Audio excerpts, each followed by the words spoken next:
Venezuela por lo que iba a pasar horas después, y pasó, y pasó. Y yo siento que es importante que el mundo entienda lo que ya pasó, lo que está pasando y lo que va a pasar, lo que esto significa para Venezuela, para América Latina y hoy día para las democracias de Occidente. Lo que se logró hacer es parte de un proceso largo, que ha tenido muchas fases, pero que ha ido demostrando la profundidad de las convicciones democráticas de los venezolanos y el amor que tenemos hacia la libertad y hacia nuestras familias, por lo tanto, dispuestos a hacer cosas sublimes como hizo la sociedad venezolana tanto el 28 como el 29. Eso te iba a preguntar lo primero, ¿no? Durante la campaña, fui siguiendo, impresionante campaña, vi una imagen que me conmovió, me impresionó mucho. Había un muchacho, un joven sonriente, que tenía un cartel grande que decía: nos quitaron tanto que hasta nos quitaron el miedo, ¿no? Y yo quería preguntarte si es así, hasta qué punto, ¿no? Porque la represión arrecia, te voy a contar, desde las elecciones, hay que recordar los datos, ¿no? Más de 1.400 detenidos, secuestrados, una veintena asesinados, tu equipo está asilado, tú estás recluida. ¿No tienes miedo de que el miedo vuelva? Es decir, que la represión pueda conseguir la desmovilización, que es su objetivo. Bueno, frente a un régimen totalitario y criminal, el miedo siempre está ahí. Lo importante es qué pasa con el miedo, si te paraliza o te activa. Y a mí me impactó mucho hace un año en Bailadores, Andes venezolanos, en la campaña de las primarias. Estaba hablando con una persona y le decía que había que superar ese control social que hace el régimen con la bolsa de comida, o con la bombona de agua, los bonos y tal. Y esta mujer me mira, pero así como sacudía, me dice: pero ¿qué miedo que nos quiten qué? ¿Qué más nos van a quitar si nos quitaron a los hijos que se tienen? O sea, el régimen, por su propia naturaleza, su esencia es la mentira, el terror y la violencia. Eso es lo que ellos son. Y siempre ha estado allí, de una manera a veces más sofisticadas o sutiles, pero siempre ha estado allí y usan tanta como necesitan. Pero llega un momento que la respuesta de la sociedad ha sido yo te digo, tan firme como inteligente. Porque la gente sabe que hay que cuidarse. O sea, tú no vas a ponerte innecesariamente como carne de cañón para que te maten. Pero tenemos perfectamente claro que cada una de estas etapas tuvo sus formas de organización, de expresión del deseo de cambio y de presión ciudadana. Y las hemos tenido. O sea, fíjate, los últimos días de la campaña, lo que eso fue como nos trancaban las carreteras, iban lo que llamábamos nuestra fuerza motorizada, que literalmente cientos de motorizados que dicen: estos muchachos no consiguieron gasolina en un país que no hay gasolina. Y aparecían y por la ventana me decían cosas bellísimas. Me dicen: yo voy contigo hasta que me dure la gasolina, después ya veré cómo regreso. Y fueron abriendo caminos, nos trancaban y los abrían, me protegían. Ahora, estamos en otra fase, obviamente, y una fase que quizás es la más peligrosa hasta ahora, porque nunca el régimen ha estado tan débil como está hoy, y nunca nosotros hemos estado tan fuertes como estamos. Y frente a esto, un régimen que se sabe derrotado y se sabe descubierto, que yo creo que es algo muy, muy significativo que ha ocurrido. Yo te lo preguntaba porque me lleva a la reflexión lo que ha pasado todos estos años y lo que está pasando ahora a algo que me preocupa, ¿no? El valor que damos hoy a la vida en la sociedad contemporánea impide muchas guerras inútiles. La gente no va a morir como carne de cañón, como tú decías, en guerras inútiles. El valor de la vida es muy alto, ¿no? Pero también, al ser tan alto, muchas veces impide la libertad. Es decir, muchos seres humanos durante mucho tiempo prefieren una vida muy miserable y sin libertad a cambio de vivirla, o al menos de no correr el riesgo de perderla. Es decir, la reflexión final es si se puede salir de una dictadura sin asumir el riesgo último, máximo, que es el de poner la propia vida en riesgo, ¿no? Y hasta ahí habéis llegado vosotros, ese siempre es el límite, ¿no? Es una reflexión muy difícil, o sea. Es muy difícil y además son uno de esos dilemas permanentes, o sea, cada instante de tu existencia cuando estás en un proceso de enfrentar una tiranía cruel como es esta, despiadada y sin escrúpulos, enfrentas esa y otro dilema. Uno que tú me vas a entender es el daño que esto significa para tu familia, porque entonces entra en esta contradicción personal. Dice, yo estoy haciendo esto primero por mis hijos. O sea, eso es lo que te mueve a no parar, a levantarte, a hacer cosas que nunca te imaginaste que eras capaz de hacer. Pero son ellos a la vez los más perjudicados, porque viven en la angustia permanente, con la separación, tú sabes, ¿no? Esa idea que no me deja nunca de que mi hijo fue el único en su promoción que no tenía a su mamá cuando se le escapó, no, la única que no estaba ahí era yo. Entonces eso es algo que todos los días te confronta contra esa realidad que parece indisoluble. Al final yo creo que todo tiene una clara solución. O sea, yo no consigo vida sin libertad, no consigo mi vida sin mis hijos en Venezuela. Entonces al final todo termina alineado en una misma dirección. Pero había tu mamá la noche electoral, el día de las elecciones, en su silla de ruedas, y cuando dijo, vi un vídeo que me conmovió también, que decía, es la primera vez que siento más orgullo que angustia y que miedo, ¿no? Y me pareció una frase que resumía muy bien el sentimiento general de mucha gente. Esa sensación de, no sé, el heroísmo está por encima del miedo y se sabe que el coste merece la pena, el sacrificio merece. Eso sí. Y sobre todo, pero yo sí quiero, o sea, poner un poco en perspectiva esto, porque obviamente estamos metidos en este momento como uno de esos pequeños huecos negros que nos ha ido acompañando todo este proceso, ¿no? Y yo siempre pienso que hay que dar un paso atrás y ver esto. O sea, ¿dónde estábamos hace 2 años? ¿Dónde estamos hoy? Y cómo concebimos este proceso, un proceso en varias etapas, ¿no? Y por lo menos 6 etapas, de las cuales ya hemos cumplido 4 exitosamente. Y en todos estos momentos eran cientos de voces que nos decían, esto es imposible. O sea, es imposible, ustedes están locos, eso no va a pasar. ¿No? De esa Venezuela de hace 2 años que se veía triste, apagada, sin rumbo, muy decepcionada de la política y de las expresiones o liderazgo político, que no se quería saber nada de ninguna convocatoria. Entonces, la primera fase fue, bueno, ¿cómo le llegamos a este país, ¿no? Al alma? ¿Cómo volvemos a poner esa voluntad de lucha y esa cohesión que derribe todas las barreras que este sistema nos fue construyendo en estos 25 años, que además las hemos hablado tanto tú y yo, izquierda, derecha, rico, pobre, blanco, negro, los del este, los del oeste, los de afuera, los de adentro, o sea, son expertos en eso. Y fíjate lo que nosotros hicimos. Nuestra estrategia fue ir de la periferia al centro, pero rural a lo urbano, porque me parece mentira el urbano, el bombardeo de la campaña y el terror del régimen hace que la gente se cierre más, y de lo popular a la que hacen ellos. Y lo que se logró en meses de cara a la primaria realmente se transformó en un movimiento social y cultural como nunca antes había en este país. De verdad, mucho más allá de lo que nos imaginamos. Y esa movilización y ese éxito de esa primera fase nos permitió lograr la segunda, que fue que existieran las primarias. Tú lo viste, lo hablamos tantas veces, nos decían es imposible, el régimen no lo va a permitir, la sociedad civil no tiene capacidad de organizarse, nadie va a ir a votar, si acaso 300.000 pelagatos, tenemos casi 3 millones.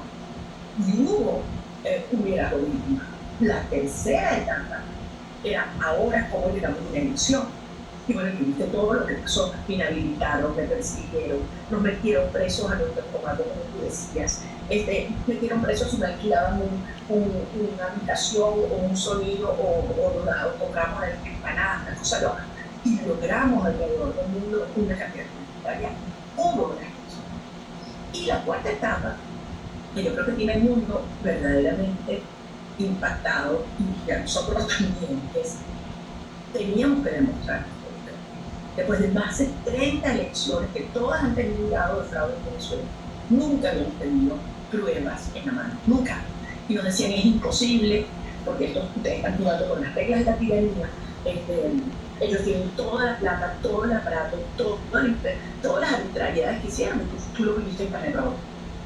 Y lo que hicimos fue una estrategia inteligente durante más de un año de prepararnos, entender dónde estaban las vulnerabilidades del sistema y cómo compensarlas con inteligencia, pero no de plata.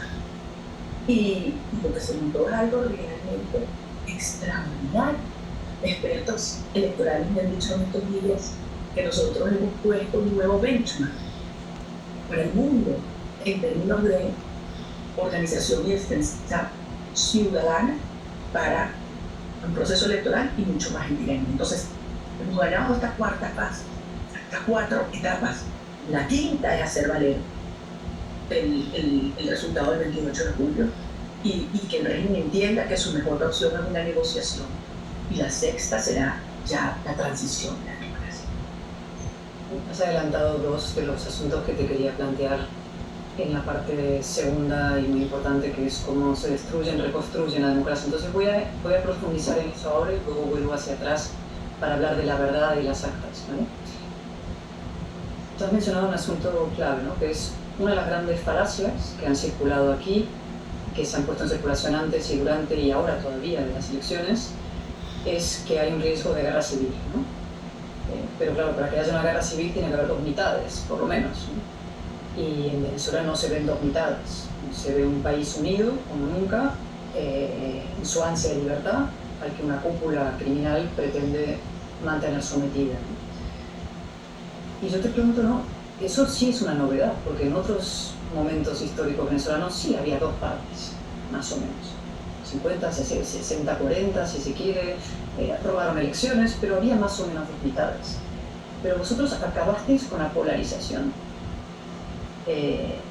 Habéis reconstruido el suelo democrático transversal que una nación necesita para operar. Habéis unido todo aquello que el populismo dividió y socavó. Y eso merece una reflexión, porque eso es un problema que está pasando en muchos países del mundo. Entonces, ¿cómo lo habéis hecho? ¿Simplemente porque la devastación es tan brutal?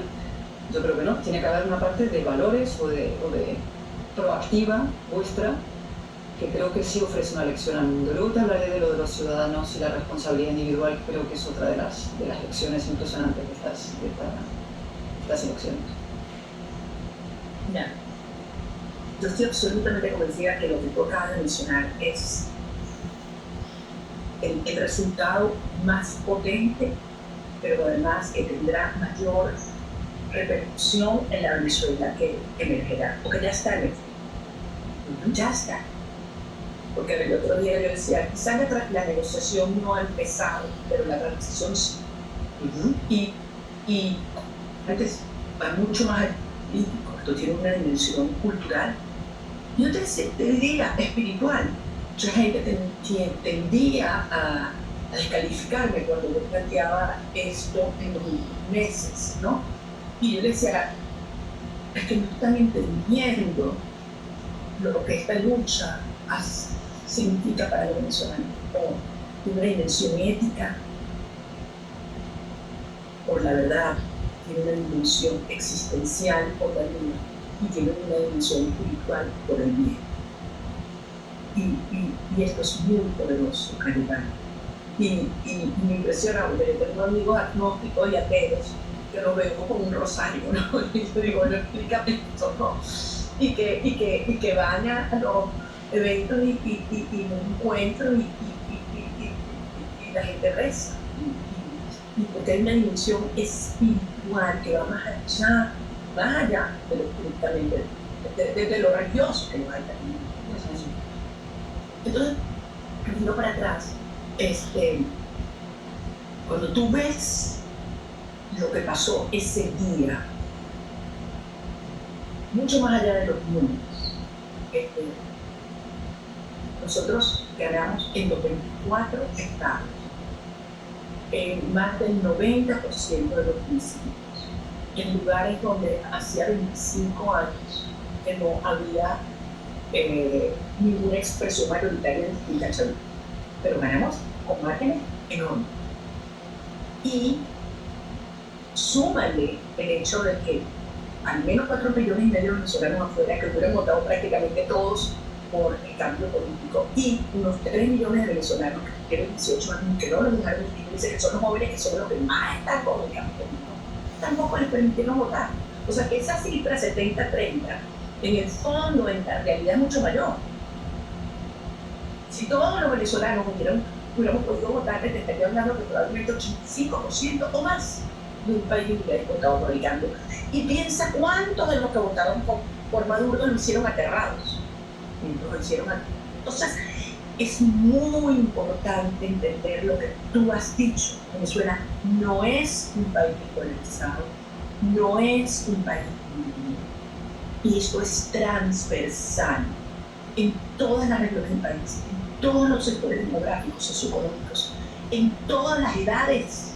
O sea, aquí se ha creado un punto unificador que evidentemente repudia la humillación de este sistema, pero que sobre todo se ha cohesionado alrededor de un conjunto de valores que tienen que ver en primer lugar con la dignidad humana.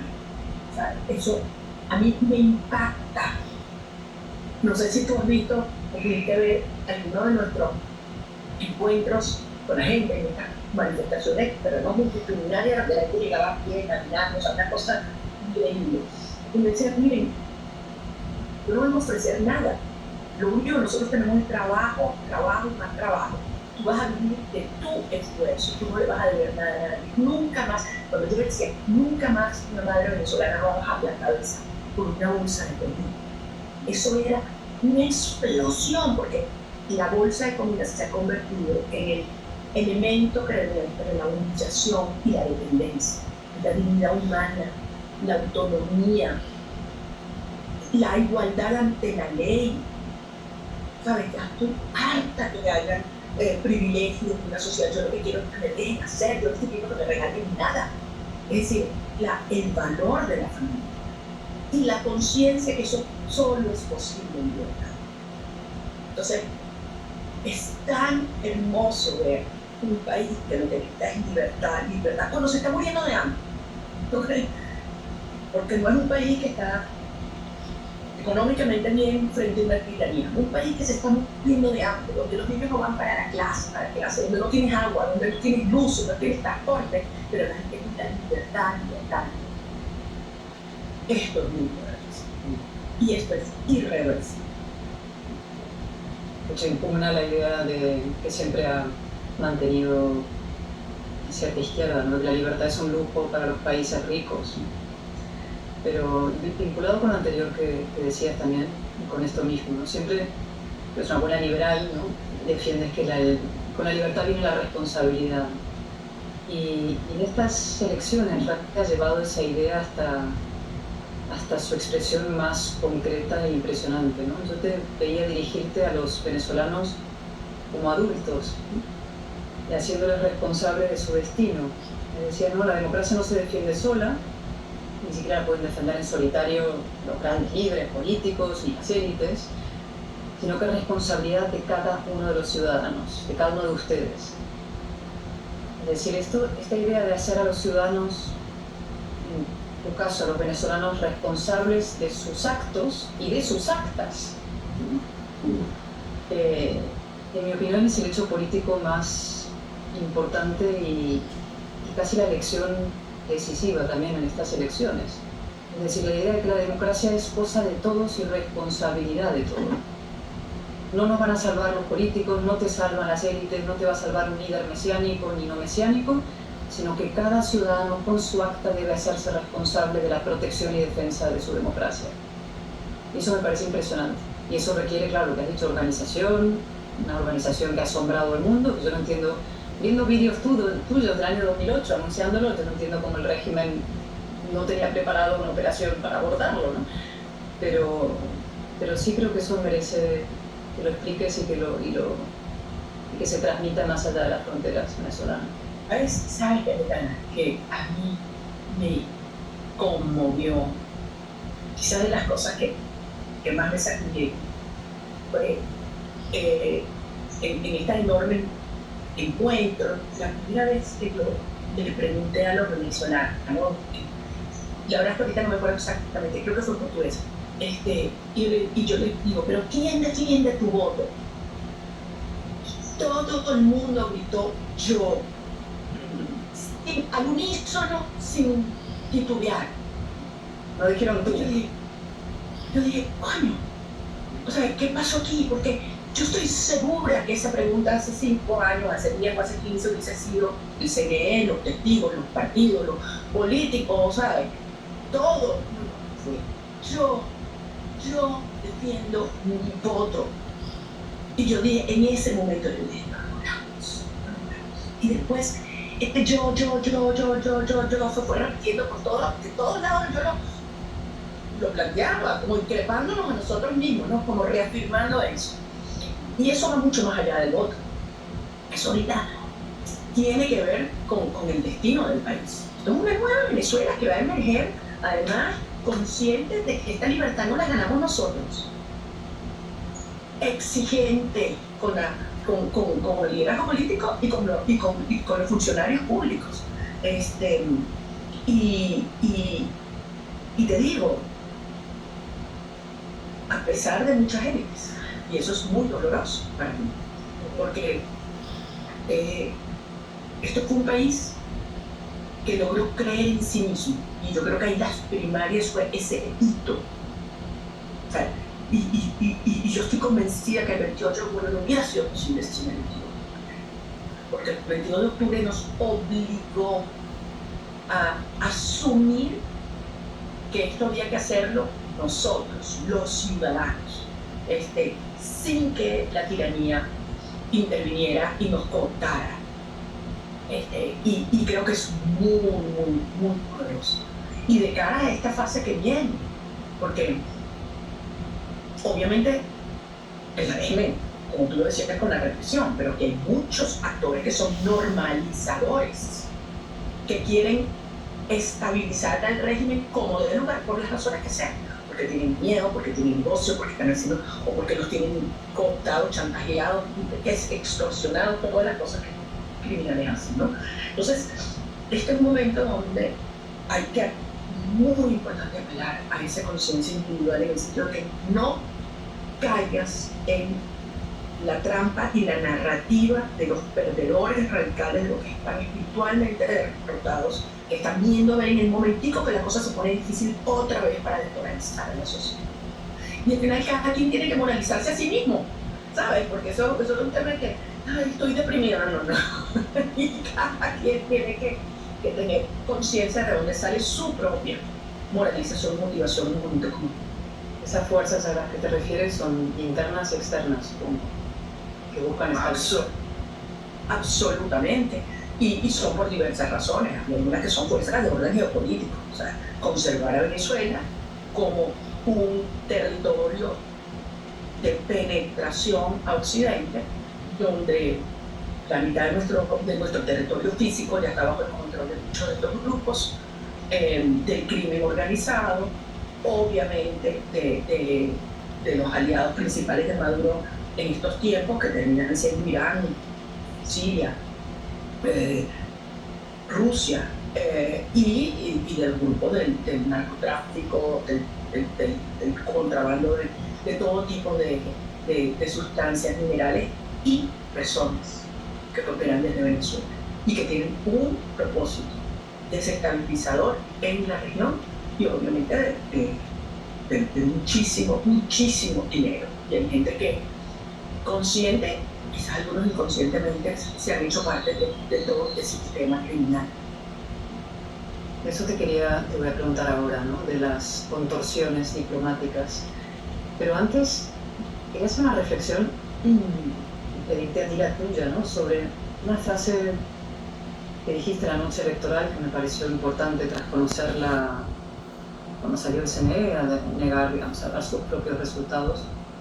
Y pronunciaste una frase que me pareció importante, ¿no? Dijiste, defender la verdad no es violencia, violencia es ultrajar la verdad. Y a mí me parece que esta reacción del régimen no es solo un golpe evidente a la soberanía popular, a la voluntad del pueblo, ¿no? Es como la expresión más cruda y criminal de eso que hemos llamado la posverdad, ¿no? De la amenaza a la convivencia y hasta la propia conversación civilizada en las sociedades contemporáneas, que pasa por destruir la verdad. Es decir, la dictadura pretende crear una verdad paralela, unos hechos alternativos, y los impone por la fuerza. Tu verdad frente a la mía, y que el litigio se resuelva pues a golpes, la violencia a la fuerza. El que manda más es el que impone su verdad, ¿no? Es decir, esto es una cosa muy profunda. Es decir, defender la victoria de Mundo González es defender algo incluso previo, casi más importante todavía que la propia democracia, que es la existencia de la verdad objetiva, sin el cual no hay convivencia. Es decir, que la verdad existe. Y de ahí creo que eso lo explicaste muy bien, las actas, ¿no? Las actas deberían, creo que, convertirse, bueno, el sábado hablaremos luego de la manifestación, ¿no? Son un símbolo eso de la responsabilidad del individuo, de la democracia, pero también de la batalla central de nuestro tiempo, no solo en Venezuela, sino que es la batalla por restaurar la verdad en la vida pública. Es tan importante lo que dices, porque estos sistemas que entienden eso, que empiezan a relativizarlo todo, su objetivo es hasta ponerte a dudar a ti mismo. De lo que tú crees, de lo que tú eres, de lo que tú sabes que pasa. Y han sido brutales, porque además, como tú sabes, acabaron con los medios de comunicación, persiguen a quienes se expresan, y además tienen ese grado de cinismo cruel, de distorsionar lo evidente, pero lo que está pasando en este instante, ni siquiera es una verdad de hace, o un hecho de hace años, es de lo que está pasando en este momento, ¿no? Ellos están matando gente y están diciendo que representan el sistema de la paz, el amor, mientras están matando gente, ¿no? En el mismo instante, Olga. Y a nosotros nos han tratado de enfrentar a un dilema absolutamente falso e inaceptable, que es el de sumisión o violencia. Es decir, tú tienes dos opciones. O aceptas los términos de la tiranía, donde bajas la cabeza y donde te la calas, porque esto es lo que hay, y no se te ocurre ni chistar. O si tú te rebelas frente a la opresión, entonces tú eres el culpable de que haya violencia. Y la tragedia es que este marco lo compró un sector importante de la sociedad venezolana, no un número de gente, pero en capacidad de creación de opinión pública, ¿no? Entonces lo compró un sector que controla la opinión pública, los medios de comunicación, bueno, las élites, como se les llama, ya yo no sé qué significa eso, ¿no? Pero en todo caso, durante muchos años, cada vez que la sociedad venezolana tocaba rebelarse frente a la opresión, frente a la mentira, frente a un robo electoral, frente a la represión, entonces te llevaban a ese dilema. Yo siento que en los últimos días lo que se ha visto en Venezuela es precisamente el entendimiento del país, de que, y por eso es tan poderoso lo de las actas, que sí hay una verdad. Y no son dos verdades que la vamos a contractar y vamos a ir al TCJ para que diga, no. Es lo que ocurrió y todos sabemos lo que ocurrió, tanto el 28 como el 29 y el 30. Es decir, lo que pasó el 28 es que efectivamente el régimen fue sorprendido. A mí me sorprende que se hayan sorprendido igual que tú. Es inconcebible que se hayan sorprendido cuando estaba pasando lo que estaba pasando, pero es que hay gente que simplemente no quiere ver. Y es esa obstinada, tú sabes, no sé, como digo el término del tirano de creerse todopoderoso, ¿no? La ceguera. Vuelven ciegos. Es una ceguera, es esa el término no es orgullo, ahora pero en todo caso, de permanentemente subestimar al ciudadano, ¿no? Bueno, que cada ladrón juzga por su condición. Entonces, se sorprendieron con la cantidad de gente que fue a votar, se sorprendieron con la cantidad de gente que votó por el mundo y se sorprendieron que nosotros estábamos listos para demostrar la verdad. Y esa es la verdad que ahora reivindicamos y la que nos mueve a llegar hasta el final, porque lo que hemos logrado es verdaderamente extraordinario.